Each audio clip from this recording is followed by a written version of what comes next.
Assalamu alaikum, dear children. I hope you are well by the grace of Almighty Allah. I am also fine. I came to you with a new lesson today. Our today's lesson is written on the board. Look at the board. Changing voice part 4. Our previous class was on changing voice part 3.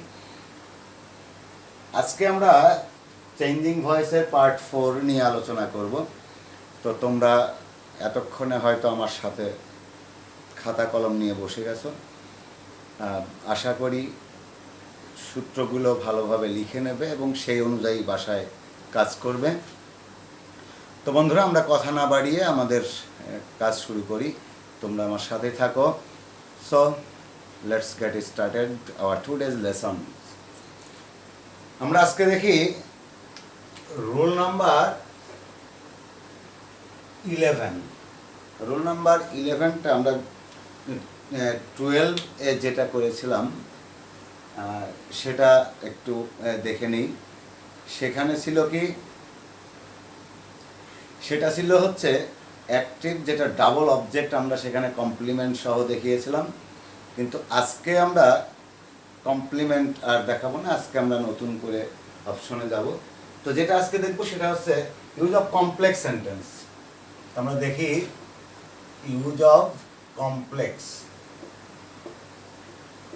তো complex sentence বুঝতেই পারছো যে এখানে একটা principal clause থাকবে আর একটা subordinate clause থাকবে। তো একটা ক্লজ মার্কার থাকবে সেখানে। তো ক্লজ মার্কারের আগে এবং পরে দুইটাই কাজ করা যায়। আবার কখনো কখনো দেখা যাবে যে যদি সাবঅর্ডিনেট ক্লজটা বা ডিপেন্ডেন্ট ক্লজটা, সাবঅর্ডিনেট অথবা ডিপেন্ডেন্ট ক্লজ, এই ক্লজটায় যদি দেখি যে সাবজেক্ট এবং সেখানে ট্রানজিটিভ ভার্ব না থাকে, তাহলে ওইটাকে কিন্তু প্যাসিভ করা যাবে না। সেক্ষেত্রে আমাদের কানেক্ট লিঙ্কার সহ পুরোটাই অবজেক্ট আকারে কাজ করবে। তো আমরা দেখে নিই একটু নাম্বার 1, যেটা এরকম যদি থাকে যে সাবজেক্ট প্লাস ভার্ব প্লাস এখানে যেটা থাকবে সেটা এরকম সাবজেক্ট প্লাস ভার্ব প্লাস, আমি শর্টে লিখছি ক্লজ মার্কার, সিএম অর্থ ক্লজ মার্কার, প্লাস এখানে সাবজেক্ট প্লাস এখানে যেটা থাকবে সেটা হচ্ছে বিভার্ব প্লাস এক্সটেনশন। এরকম যদি থাকে তাহলে আমরা সেই সেন্টেন্সটাকে প্যাসিভ করব। কিভাবে আমরা সেটাই কিন্তু দেখব। সেটা আমি বলছি যে এই যে ক্লজ মার্কার থেকে শুরু করিয়ে এই পর্যন্ত এটা আমাদের অবজেক্ট আকারে চলে আসবে। তার মানে এখান থেকে পুরোটা হয়ে যাবে অবজেক্ট, অর্থাৎ এই ভার্বের অবজেক্ট। আমরা জানি যে ভার্বকে যদি হুম অথবা হোয়াট দ্বারা প্রশ্ন করি, if we ask the verb with hmm or what and the obtained answer is in the right side of the verb, it is called an object. সুতরাং আমরা এই জায়গায় দেখে নেব যে এটা অবজেক্ট কিভাবে হয়। এবারে দেখি প্যাসিভটা তাহলে কি হবে। এখানে প্যাসিভে এটা গেল অ্যাক্টিভ, আর প্যাসিভ যেটা সেটা হবে এই সিএম থেকে শুরু করে, অর্থাৎ আমি একবারই বলছি যেহেতু ওইটা অবজেক্ট, তার মানে অবজেক্ট এর subject plus passive auxiliary verb, plus preposition plus সাবজেক্টের অবজেক্টিভ। তো এখন আমরা এটাকে যদি একটা উদাহরণ দিয়ে দেখি, উদাহরণ আমরা কয়েকটা দেব তোমাদের এখানে, অ্যাক্টিভ আর হচ্ছে প্যাসিভ। তো অ্যাক্টিভ আমরা যদি এইভাবে দেই যে এরকম যদি বলি, I know that the man is ill. খেয়াল করো, এখানে যদি বলা হয় যে আমি জানি, যদি এই নো ভার্বটাকে হোয়াট দ্বারা প্রশ্ন করো এবং সেই উত্তরটা অবশ্যই ডান পাশে রয়েছে এবং এই আনসারটা হয়ে যাবে কি অবজেক্ট। যদি তা হয় তাহলে যেটা দাঁড়াচ্ছে সেটা হচ্ছে যে what I know that the man is ill, লোকটা যে অসুস্থ সেটা আমি জানি। তো আমরা বলছি অবজেক্টের সাবজেক্ট রূপ। এখন এইটার সাবজেক্ট রূপ যেহেতু আমাদের ওই পাঁচটার মধ্যে নেই, তার মানে পুরোটাই চলে আসবে সাবজেক্ট আকারে। তো আমরা এবার উত্তরটা দেখে নিই।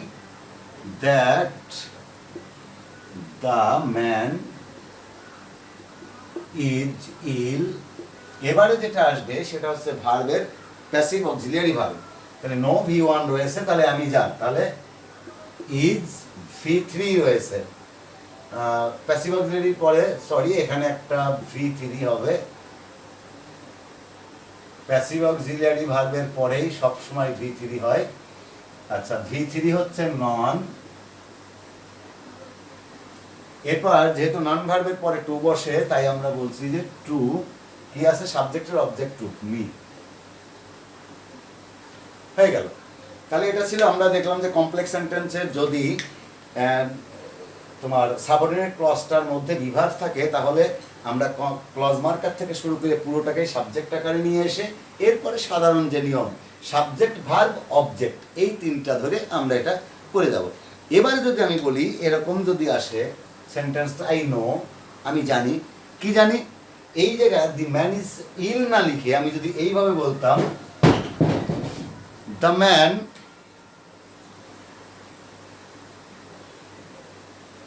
Help, the man helped the poor, আমি হেল্প দিয়ে দেই, the man helps the poor, আমি জানি যে লোকটি গরিবদেরকে সাহায্য করেন।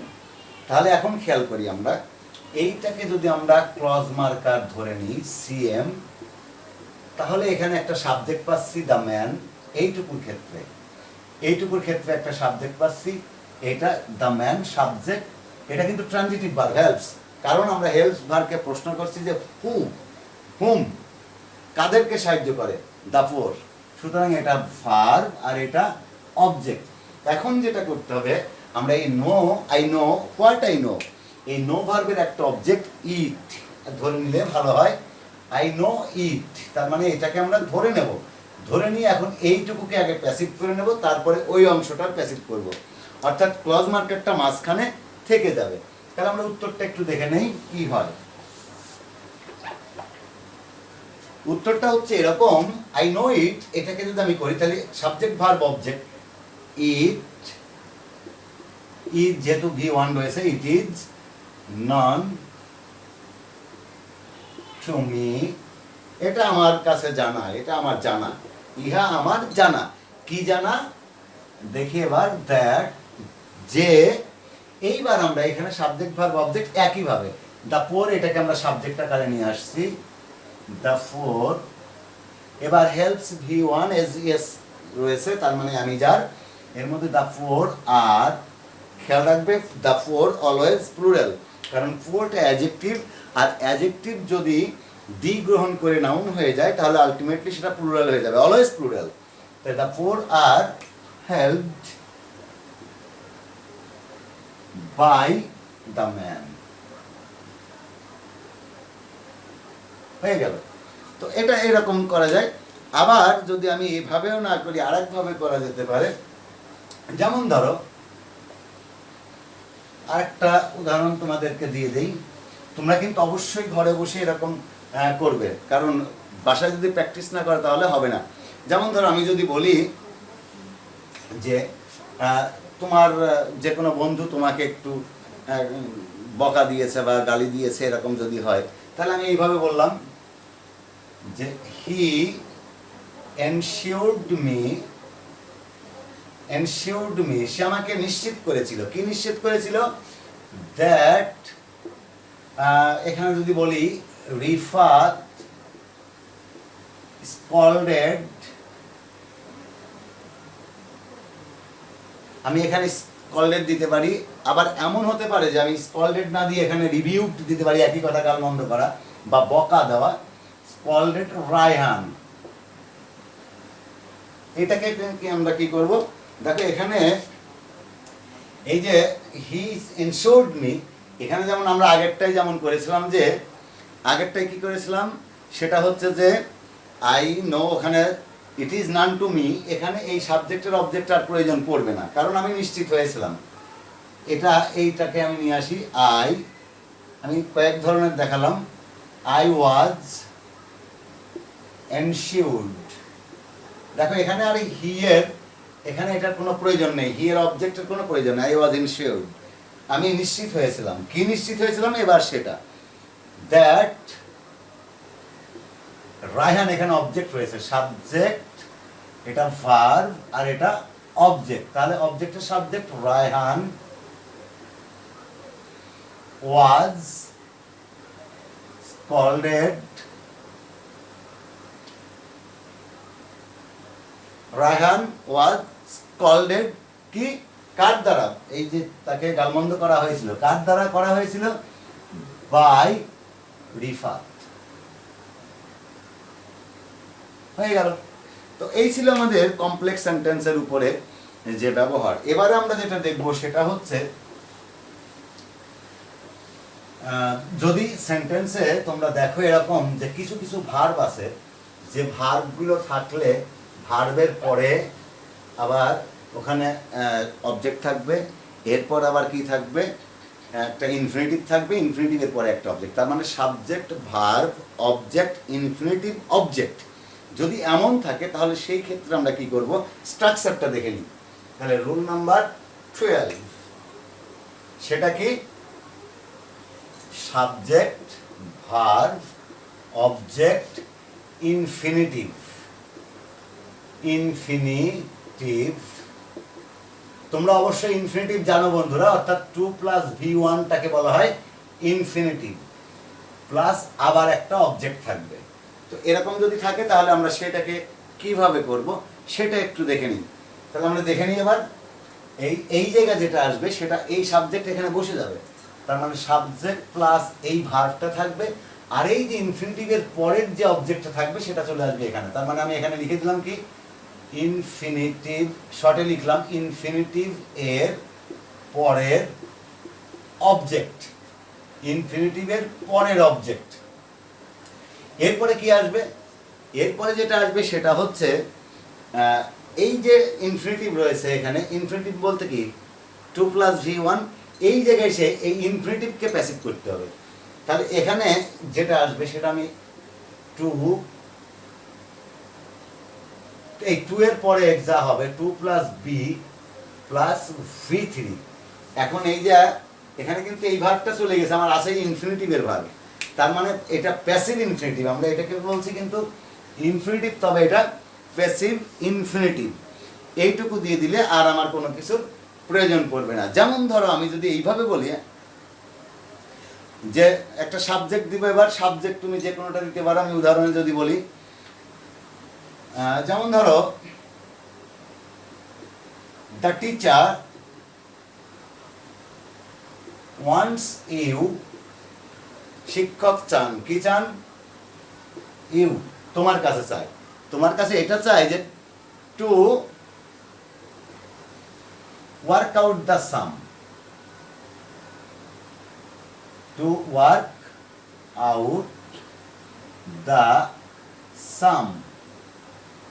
অর্থাৎ দ্য টিচার, এখানে দেখো সাবজেক্ট রয়েছে, এটা এখানে ভার্ব রয়েছে, এটা অবজেক্ট, ইনফিনিটিভ হচ্ছে টু ওয়ার্ক আউট ইনফিনিটিভ, আর এখানে অবজেক্ট রয়েছে এই যে দ্য সাম হচ্ছে অবজেক্ট। তো আমরা এখন এটা প্যাসিভ করবে। এই স্ট্রাকচারটা তোমরা এটাকে পজ দিয়ে রাখতে পারো যাতে করে পরবর্তীতে এটা দেখে নিতে পারো। সাবজেক্ট, এখানে সাবজেক্ট রয়েছে কি দ্য টিচার, ভার্ব যা আছে তাই ওয়ান্টস, ইনফিনিটিভের পরের অবজেক্ট, তাহলে ইনফিনিটিভের পরের অবজেক্ট ছিল কি দ্য সাম, ওয়ান্টস দ্য সাম। এবারে কি হবে? এবারে বলা হয়েছে 2 + B + V3, তাহলে কি হবে? Wants the sum to be worked out. Work out মানে অঙ্ক কষা, ওয়ার্ক মানে কাজ করা, কিন্তু ওয়ার্কড আউট মানে অঙ্ক কষা। টু বি ওয়ার্কড আউট হয়ে গেল। তাহলে এখানে দেখো একটা জিনিস কিন্তু অফ হয়ে গেছে, সেটা কি? এই যে এখানে ভার্বের পরে যে অবজেক্ট ছিল, এই যে ইউ, এই ইউটা কিন্তু এখানে আসেনি, তার মানে এটা আমাদের কোনো প্রয়োজন নেই। অথবা যদি আমি বলি যে I want you to finish the work, I want you help the poor, তাহলে কি হবে?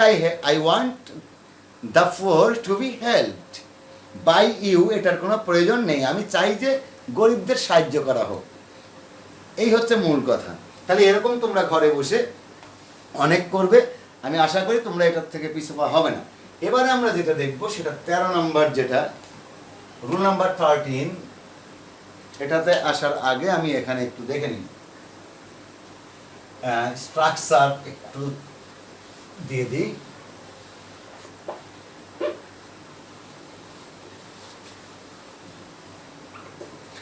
এখানে যেটা দেখবো সেটা হচ্ছে যদি দেখা যায় যে সাবজেক্ট রয়েছে তোমার একটা, এবং সেটা মানে এখন আমরা যেটা দেখবো 13 নম্বরে, আচ্ছা আমি এটা দিয়েই দিই, use of interrogative, use of interrogative, অর্থাৎ ইন্টারোগেটিভ সেন্টেন্সের ক্ষেত্রে তোমরা জানো যে ইন্টারোগেটিভ সাধারণত একটা হয় অক্সিলারি ভার্ব দিয়ে শুরু, আর একটা হয় হচ্ছে ডব্লিউএইচ দিয়ে শুরু। তো আমরা এখন প্রথমেই দেখি যে অক্সিলারি ভার্ব দিয়ে যেটা শুরু হয় সেটা কি ধরনের হতে পারে। তো আমরা দেখি একটু, প্রথমে অ্যাক্টিভে আসবে হচ্ছে auxiliary verb plus subject plus এখানে যেটা আসবে সেটা হচ্ছে প্রিন্সিপাল ভার্ব। আমি লিখে দিই প্রিন্সিপাল ভার্ব প্লাস অবজেক্ট, এরপরে প্রশ্নবোধক চিহ্ন থাকবে অবশ্যই, the not of interrogation marks থাকবেই এখানে। এবারে যেটা আসবে সেটা হচ্ছে, এটা কিন্তু অ্যাক্টিভ অক্সিলিয়ারি ভার্ব, এবারে যেটা আসবে সেটা হচ্ছে প্যাসিভ অক্সিলিয়ারি ভার্ব, এটা চলে আসবে আগে। এরপরে কি আসবে? এই যে প্যাসিভ অক্সিলিয়ারি পরে যেটা অবজেক্ট থাকবে সেই অবজেক্টটা চলে আসবে, এই যে অবজেক্টের সাবজেক্ট, অবজেক্টের সাবজেক্ট রূপ। এরপরে কি আসবে? তোমরা অবশ্যই গেজ করে ফেলেছো এতক্ষণ, V3, অর্থাৎ V3 হয় অলওয়েজ প্রিন্সিপাল ভার্বের, সবসময়ের জন্য প্রিন্সিপাল ভার্বের পাস্ট পার্টিসিপল ফর্ম আমাদের ব্যবহার করতে হয়। এরপরে যেটা আসবে V3 এর পরে কি তোমার প্রিপজিশন, সাধারণ যে নিয়ম সেটাই, প্লাস সাবজেক্টের অবজেক্ট। আমি এইটাকে তোমার আরেকটু এখানে দেখাবো যে কিভাবে এটা করা যায়। যেমন আমি যদি তোমার এইভাবে বলি, ডু ইউ স্পিক ইংলিশ,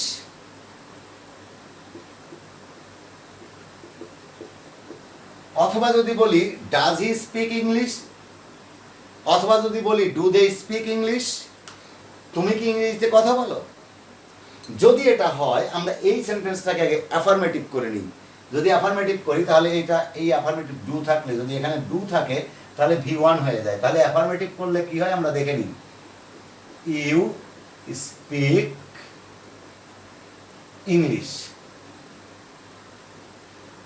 এটা হচ্ছে অ্যাফার্মেটিভ। তো অ্যাফার্মেটিভ তাহলে সাবজেক্ট ভার্ব অবজেক্ট, তো সাবজেক্ট ভার্ব অবজেক্ট যদি থাকে, সাধারণ নিয়ম আমরা প্রথমে যেটা শিখে এসেছিলাম, অবজেক্টের সাবজেক্ট রূপ, এরপরে passive auxiliary verb V3 preposition, তারপর সাবজেক্টের অবজেক্ট রূপ। তো আমরা এখানে সেটাই করি। তার আগে একটু যদি তোমাদের বলি যে এটা আমরা একটু আগে করে রাখবো, কি হবে? এটাকে যদি এইভাবে করতাম ওইভাবে, তাহলে ইংলিশটা আগে চলে আসতো। আমি এখানে একটু গ্যাপ রাখছি, দেখো ইংলিশ, এটা যেহেতু V1 রয়েছে তার মানে ইংলিশ ইজ, এটাকে আমি ব্র্যাকেটে রাখছি, এরপরে V3 spoken, English is spoken, English is spoken by you, এটা হয়ে যেত। কিন্তু এখানে যেহেতু প্রশ্নবোধক রয়েছে, এখানে আমাদের সূত্র রয়েছে প্যাসিভ অক্সিলিয়ারি ভার্ব আগে। দেখো এই যে প্যাসিভ অক্সিলিয়ারি ভার্ব অ্যাক্টিভ যদি অ্যাসার্টিভ হয়ে যেত তাহলে এখানে আসতো। এখন ঠিক এই জিনিসটা এখান থেকে কপি করে নিয়ে এসে আমি এই জায়গায় বসাই দেবো।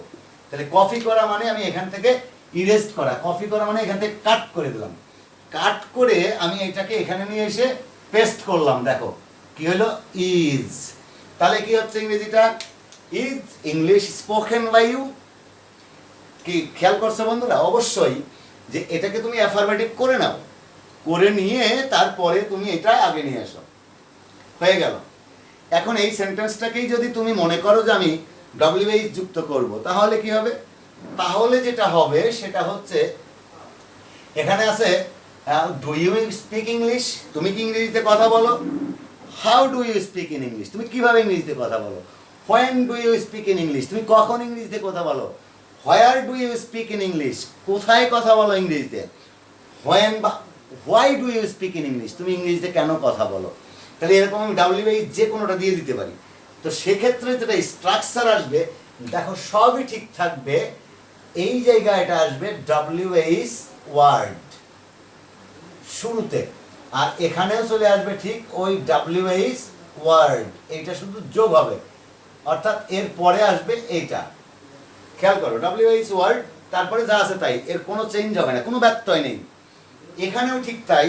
তাহলে আমি যদি এখানে যে কোনো একটা ব্যবহার করি, ধরে নাও আমি হোয়েন বা হোয়াই যে কোনো একটা ব্যবহার করি, ধরে নাও when do you speak in English, তাহলে উত্তরটা কি হবে? এখানে দেখো এইটা উত্তর হয়ে যাবে, ছিল হচ্ছে এরকম, ইংলিশ স্পোকেন, এখানে ছিল ইজ, এখন যেটা হয়ে গেল হোয়েন। তুমি যদি এখানে হোয়াই দাও তাহলে এখানে হোয়াই হবে, তুমি যদি এখানে হাউ দাও এখানে হাউ হবে, হোয়ার দিলে হোয়ার হবে। আশা করি বুঝতে পারছো। তো এই হচ্ছে মূলত তোমার এখানে এই WH বা এখানে যে নিয়মগুলো দিলাম এটা। এখন যেটা আমি দেখব ইউজ অফ হু, আমরা এখন যেটা দেখব সেটা কি ইউজ অফ হু। তাহলে ইন্টারোগেটিভ কিন্তু আমরা দেখলাম যে শুধু অক্সিলারি ভার্ব দিয়ে একবার হয়, আবার WH যুক্ত যেভাবে হয়, আমরা দুইভাবেই দেখলাম। তোমরা এগুলো অবশ্যই বাসায় খুব গুরুত্বের সাথে খেয়াল করবে। তো আমরা দেখে নিই এবার ইউজ অফ হু, হু এর ব্যবহার কিভাবে করা যায়। যদি কোনো সেন্টেন্স এরকম থাকে who plus verb plus object, তাহলে আমি কি করব, উত্তরটা কিভাবে করব সেটা আমরা দেখে নিই। এই হু থাকলেই আমরা সেই প্যাসিভটা স্টার্ট করব বাই হুমের বাই হুম দ্বারা, বাই হুম। এরপরে যেটা আসবে সেটা হচ্ছে এই যে ভার্ব, এই ভার্ব অনুযায়ী একটা passive auxiliary verb, passive auxiliary verb. এরপরে কি আসবে? এরপরে আসবে এই যে অবজেক্ট রয়েছে, এই অবজেক্টটা প্লাস V3, এখানে প্রশ্নবোধক চিহ্ন। তাহলে উত্তরটা তোমাদের জন্য ক্লিয়ার হয়ে গেল। এখন আমি একটা উদাহরণ দিয়ে দিই। যেমন ধরো তোমাকে যদি বলা হয় যে হু টিচেস ইউ, অথবা যদি বলি who helped you, who punished the boy, হতে পারে। তাহলে আমরা এটাকে কি করবো এখন? উত্তর বাই হোম। এই হু এর পরিবর্তে প্রথম প্যাসিভের স্ট্রাকচারটা আছে বাই হোম। আসলে এটা উচ্চারণ কিন্তু যদি আমরা অক্সফোর্ডের যে ফন্ডিক্যাল উচ্চারণ রয়েছে সেই দিকে যদি খেয়াল করি, তাহলে এটা বাই ওম, এটা উচ্চারণ হয় মূলত ওম, নট হুম। যেমন আমরা বলি হু, হোয়াট, আসলে হোয়াট না, হুইস না, হুইস, হোয়াট। ওয়াইল, আমরা তো বলি হুইল, হোয়াইল, হুয়ে, তোমার হুইট, আসলে উইট। What, what, not what, what, তাই না? আমরা বলি হোয়ার, আসলে উচ্চারণটা হবে কি অরিজিনাল যে অক্সফোর্ড যে ফন্টিক্যাল যে উচ্চারণ রয়েছে সেদিক দিয়ে উচ্চারণ করলে পরে হয়ে যাবে when, not when, when, where, not where, এরকম আর কি। তাহলে বায়োম, বায়োম, এরপরে এটার অক্সিলিয়ারি ভার্ব কি হবে? এবং মজার বিষয় খেয়াল করো, এখানে এই অক্সিলিয়ারি ভার্ব যেটা প্যাসিভ অক্সিলিয়ারি আসবে সেটা কিন্তু অবশ্যই এই অবজেক্টের উপর নির্ভর করে আসবে। এটা কিন্তু মাথায় রাখতে হবে, এই অবজেক্টের উপর নির্ভর করে আসতে হবে। এখানে তো হু আছে, আমরা সিঙ্গুলার ধরে নিয়েছি, কারণ এই যে এস আছে, এস যোগ হয়েছিল, সিঙ্গুলার ধরেছি। তাহলে আমরা এখানে কি করব? বাই হোম আর, দেখো বাই হোম আর, কেন আর ব্যবহার করলাম? কারণ এখানে ইউ রয়েছে। By whom are you helped, হয়ে গেল। এখানে কিন্তু আর ওই রকম কোনো কিছুর প্রয়োজন নেই। By whom are you help. যদি এরকম আমি এখানে ভার্বটা চেঞ্জ করে দিই, এরকম যদি করি, ধরো আমি চেঞ্জটা কিভাবে করলাম, who punished the boy, who punished the boy, তাহলে উত্তরটা কি হচ্ছে, বাই হুম ওয়াজ। এই দেখো দ্য বয়, এটা সিঙ্গুলার রয়েছে, এই সিঙ্গুলারের কারণে by whom was the boy V3 punished, punished, the boy punished।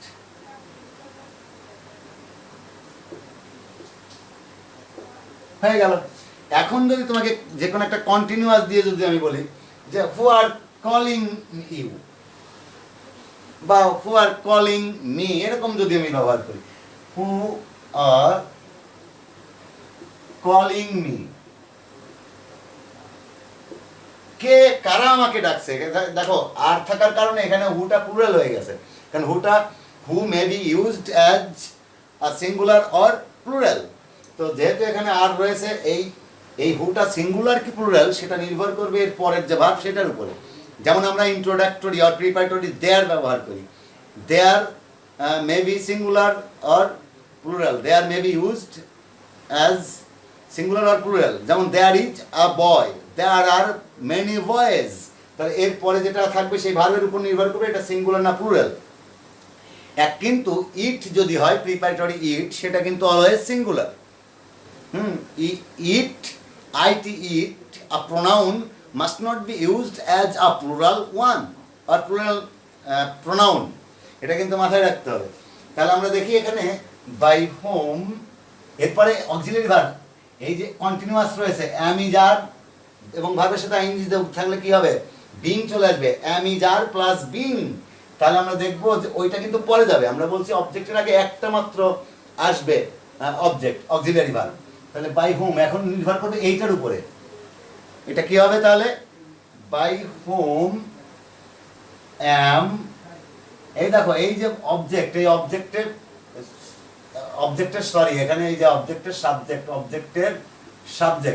তাহলে অবজেক্টের সাবজেক্টটা কি আসবে, I, by whom am I being, এই দেখো বিং, কলিং আছে কল্ড V3, হয়ে গেল। তাহলে উত্তরটা হয়ে গেল কি, by whom am I being called, কার কর্তৃক, কাদের কর্তৃক আমাকে ডাকা হচ্ছে বা হচ্ছিল, এখানে ওয়ার দিলে পরে এখানে ওয়াজ হয়ে যাবে। তো এই হচ্ছে মূলত আমাদের তোমার হু এর ব্যবহার। তো এখন পার্ট 4। তো আশা করি তোমরা রুলসগুলো সবাই নোট করে নিয়েছো, অথবা ভিডিও ক্লিপটা দেখে ওইগুলো পজ করে সেখান থেকে খাতায় নোট করে উদাহরণগুলো লিখবে, এবং বাসায় বসে অবশ্যই আরও অনেক অনেক এক্সাম্পল তৈরি করবে। তো সেই প্রত্যাশা রইল। আশা করি আমার পরবর্তী ক্লাসেও তোমরা আমার সাথে থাকবে। সে পর্যন্ত ভালো থাকো। টিল দেন, আল্লাহ হাফেজ।